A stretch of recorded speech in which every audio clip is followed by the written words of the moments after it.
એટલે આ દશા માનાથી વર્તો કરીને ઘરેથી દશા બિહારવાની પ્રથા છે એ કોઈ પણ બેન દીકરીએ દશા માના વર્ત હવે કરવાના નહીં. અને જેને દશામાં નડે એ બધા માને મારે અહીંયા મેલ દીધો. હું એકલી ગાડી ફેરવું છું, દશામાં મારા ભેગા ગાડી ભરશે. અને નડે તો મને નડે, તમને કોઈ નડશે નહીં. બરોબર ને?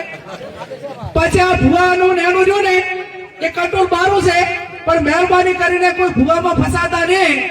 તમારું જે કર્મ છે એનું એ અગત્યનું છે. જેવું કર્મ કરશો એવું ભોગવશો.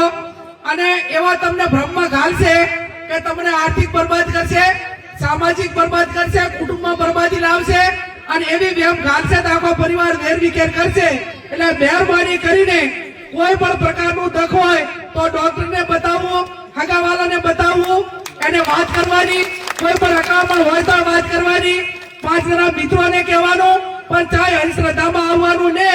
અને ભોપા જો આખા તેનું બધું મટાડી દેતા હોય તો હું કેશોદી આ સાહેબ બે તમે કોઈ ભોપાની બાધા રાખો અને અમે તમારે અહીંયા કોઈ પણ કામ ના કરા અને ચૂંટણીમાં ફોર્મ ભરા દીધા તો એ ભોપો હાજો. એ આપણે બીજાની આબરૂ થાય એવું આપણે ના કરવું જોઈએ.